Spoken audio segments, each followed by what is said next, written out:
Mel Blanc. Mel Blanc spent his life giving voice to some of the most beloved cartoon characters in history, but his final words were just as iconic. Beneath his name on his tombstone, 3 simple words are etched: "That's all, folks." The same phrase that closed out countless Looney Tunes cartoons. It was more than a catchphrase.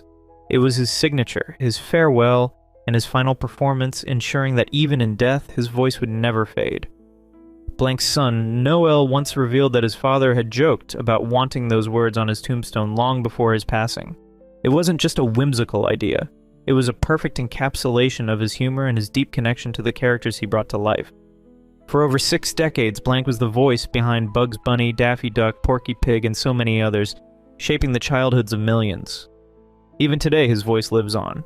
Warner Brothers continues to use archived recordings of his performances in new productions, keeping his legacy alive. But this has sparked debate. Should classic voices be preserved indefinitely, or should new actors step in to carry the torch? Regardless of where one stands, one thing is undeniable.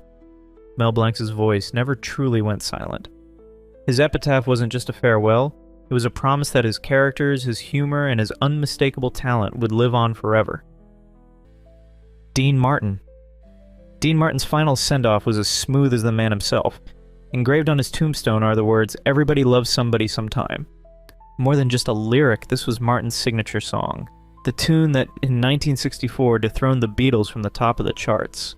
It was a reminder that no matter how much music changed, Martin's velvet voice and effortless charm were timeless. His daughter Deanna once shared that he personally chose this epitaph, believing it summed up his philosophy on life and love. And it fits. Martin was the crooner who made romance feel effortless, the Rat Pack's king of cool, the man whose voice could make even heartbreak sound like a slow dance under the stars. His grave at Westwood Village Memorial Park remains a quiet retreat for fans who still hum his melodies, leaving flowers and small tributes to a man who made the world swoon.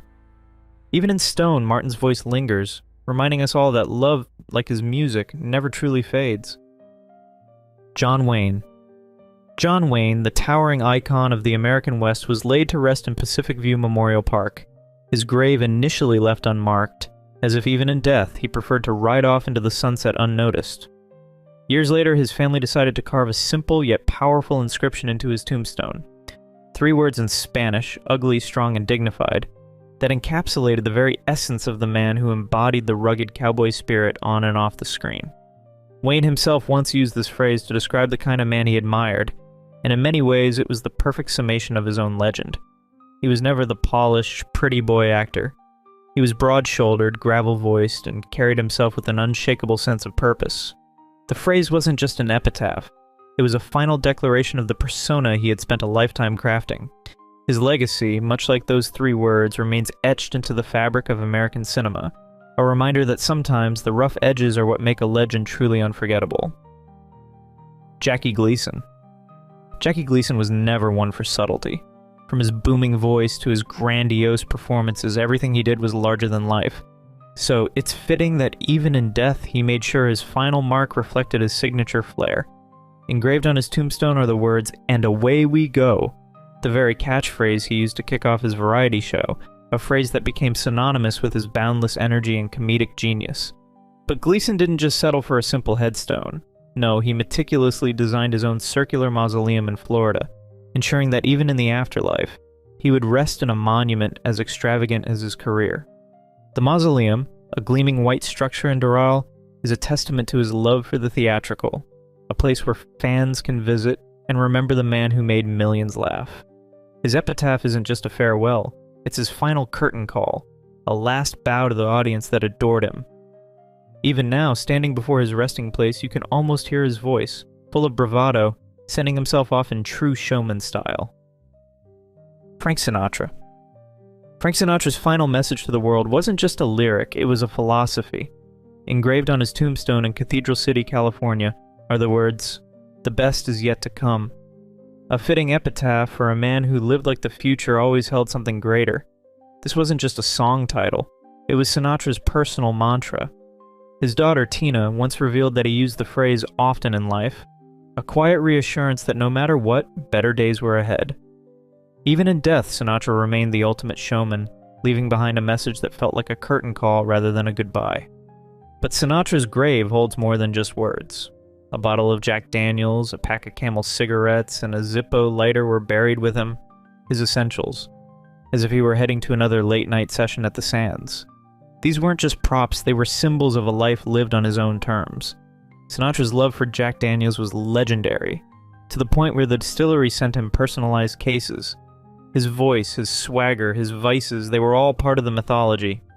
Even now, visitors leave their own bottles of whiskey at his grave, a quiet toast to Old Blue Eyes. Sinatra's legacy is still debated. Was he just a beloved crooner, or was there more beneath the surface? Rumors of his ties to organized crime continue to swirl, with some insisting he was deeply connected, while others argue it was all exaggerated. Regardless, his influence endures. In 2023, his desert retreat, Villa Maggio, sold for over $1.5 million, proving that even his homes carry a mystique. But if Sinatra's epitaph is to be believed, his story isn't over. The best, he promised, is still to come. Bette Davis. Bette Davis never took the easy road. She fought for roles that challenged her, battled studio executives who underestimated her, and carved out a legacy as one of Hollywood's most formidable leading ladies. Her epitaph, "She did it the hard way," isn't just a phrase. It's a declaration of her relentless spirit. Chosen by her family, these 5 words encapsulate a career defined by resilience, independence, and an unshakable belief in her own talent. Davis was notorious for rejecting the studio system's rigid expectations. When Warner Brothers tried to force her into subpar roles, she sued them, an unheard-of move at the time. She lost the case, but won something more valuable: respect.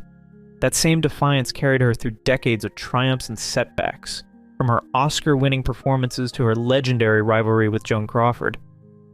Even in her final years, weakened by illness, she refused to slow down. Her resting place at Forest Lawn Cemetery is a quiet contrast to the fire she brought to the screen, but her epitaph ensures no one forgets the grit behind the glamour. In an industry that often rewards compliance, Bette Davis proved that doing it the hard way was the only way worth doing it. Jack Lemmon. Jack Lemmon spent his life lighting up the screen with charm, wit, and impeccable comedic timing. Even in death, he left behind one final joke. His gravestone at Westwood Village Memorial Park reads simply, "Jack Lemmonin." It's a subtle but brilliant nod to the way his name always appeared in film credits, as if he's starring in the one last eternal role. His son, Chris Lemmon, revealed that this inscription was chosen to reflect his father's deep love for storytelling and his ever-present sense of humor. And Lemmon, who won 2 Academy Awards and starred in classics like Some Like It Hot and The Apartment, was known for his ability to balance comedy with heartfelt emotion. His epitaph captures that perfectly: playful, clever, and just a little bit mischievous. Fans who visit his grave often smile at the inscription, a fitting tribute to a man who made audiences laugh and cry in equal measure. Even in the quiet of a cemetery, Jack Lemmon still manages to get the last laugh. Merv Griffin. Merv Griffin spent decades entertaining America, but even in death he managed to deliver one last punchline. His tombstone at Westwood Village Memorial Park reads, "I will not be right back after this message." A clever twist on the phrase he used for years as a talk show host, it's a final wink to the audience that never left his side. Griffin personally chose the inscription, ensuring his legacy would be sealed with the same humor that made him a household name. Fans who visit his grave often remark on how fitting it is. Griffin, the man who built an empire with Jeopardy and Wheel of Fortune, knew that the best way to say goodbye was with a joke.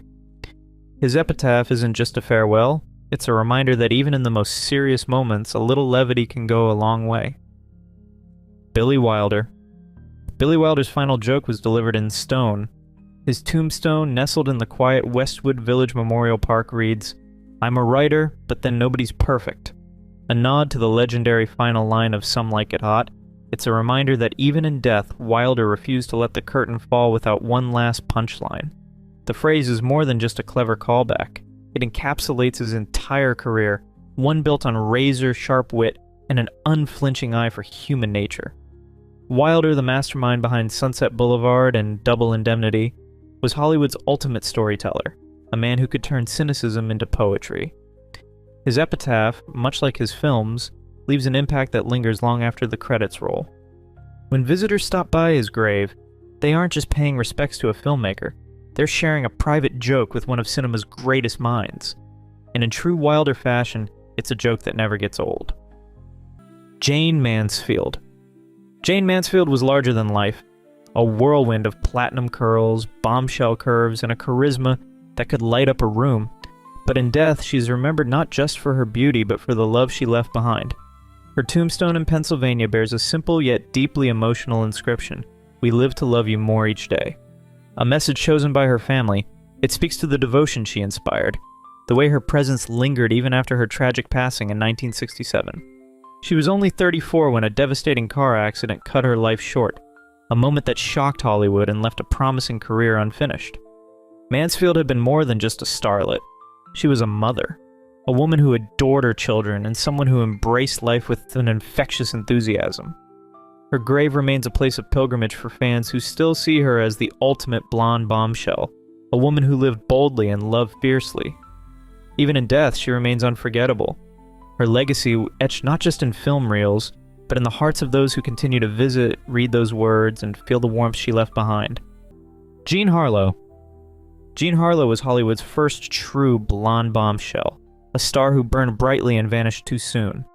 When she passed at just 26, her mother chose a heartbreakingly simple inscription for her crypt at Forest Lawn, Glendale: "Our baby."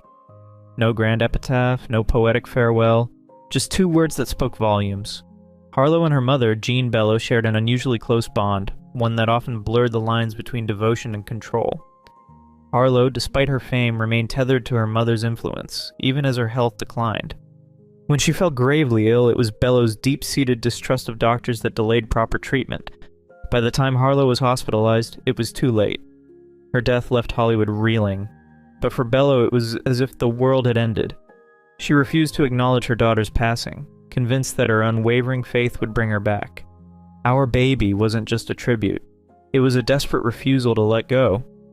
Even now, fans visit Harlow's crypt, leaving red lipstick kisses on the cold marble, a silent salute to the woman who defined glamour and tragedy in equal measure. Dorothy Dandridge. Dorothy Dandridge shattered barriers in Hollywood, but in death she was nearly forgotten. The first black woman nominated for a Best Actress Oscar. She was buried in an unmarked grave at Forest Lawn, Glendale, a silent resting place for a woman whose voice once commanded the silver screen. For years, no marker bore her name, no inscription honored her legacy. Just an empty patch of grass where a pioneer lay in obscurity. It wasn't until friends and admirers came together that Dandridge was finally given the recognition she deserved. They funded a proper headstone, ensuring that history would not erase her contributions. Now her epitaph reads, "In memory of a remarkable woman." Simple yet powerful. Words that encapsulate a life of triumph and tragedy, resilience and heartbreak.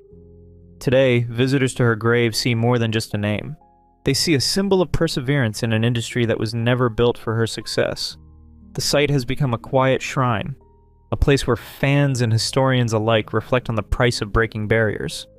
Dandridge's final resting place may have been overlooked for years, but now it stands as a permanent reminder of a woman who paved the way for generations to come. Louis Armstrong. Louis Armstrong's tombstone carries a message as bold and uplifting as his music, "And they shall beat their swords into trumpets."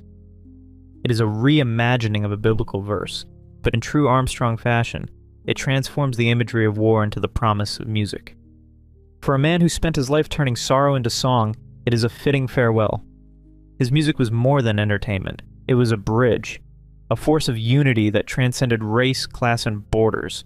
From the smoky clubs of New Orleans to the grand concert halls of Europe, Armstrong's gravelly voice and virtuosic trumpet became synonymous with joy itself. Even in the segregated America of his time, his presence was undeniable, his talent impossible to ignore. His tombstone, nestled in Flushing Cemetery in Queens, remains a site of pilgrimage where fans leave trumpets, sheet music, and handwritten notes thanking him for the soundtrack of their lives. Some say you can still hear his laughter in the wind, a reminder that his spirit, much like his music, refuses to be silenced. Fats Waller. In a quiet cemetery in New York, a simple headstone carries a phrase that once filled smoky jazz clubs and lifted spirits during the darkest of times: "Ain't misbehavin'." It is the final tribute to Fats Waller, the larger-than-life pianist, composer, and showman whose music became a beacon of joy in the bleak years of the Great Depression. Waller wasn't just a musician, he was a force of nature, a man whose fingers danced across the piano with effortless brilliance, turning sorrow into syncopation, His playful personality was infectious, his laugh booming, his presence magnetic. He made the world swing even when it felt like it was falling apart. The choice of inscription is almost poetic. Ain't Misbehavin' wasn't just Waller's most famous song, it was a statement of defiant optimism.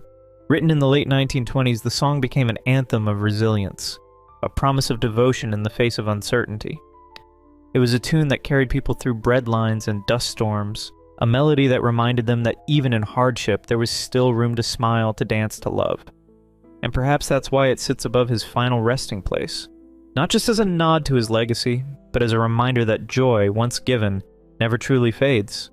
Even now, visitors make their way to Waller's grave, some humming his melodies, others leaving small tributes, a piano key, a record, a note of thanks. His music, his spirit remains alive in every syncopated rhythm, every playful chord. Fats Waller may have left the stage, but the music never stopped playing. Bing Crosby. Bing Crosby's voice was the sound of Christmas, of warmth by the fire, of a world that, even in its darkest moments, could still find comfort in a song. But for a man who sold over 1 billion records and defined an entire era of music, his final resting place is remarkably unassuming. Tucked away in Holy Cross Cemetery in Culver City, California, his grave bears a simple inscription: he was loving and beloved. No grand monument, no elaborate tribute, just a quiet farewell, much like the man himself. Crosby, despite his towering fame, never sought extravagance in life or in death. He was a devout Catholic, a family man, and someone who, even at the height of his career, preferred golf courses and fishing trips over Hollywood's glitz. His epitaph reflects that humility, a final note in a life that was never about spectacle, but about connection. And yet, despite the simplicity of his grave, his presence lingers. Every December, his voice drifts through homes, department stores, and radio stations, wrapping the world in nostalgia. White Christmas still holds the record as the best-selling single of all time, a song that has outlived generations and wars, carrying with it a longing for home, for peace, for something timeless. In a way, his modest grave is fitting. Crosby never needed a grand farewell. His music ensures he will never truly be gone. If you've enjoyed this video, please leave a like and comment. Also consider subscribing and hitting the notification bell to get notified of our new videos each week. Thanks for watching.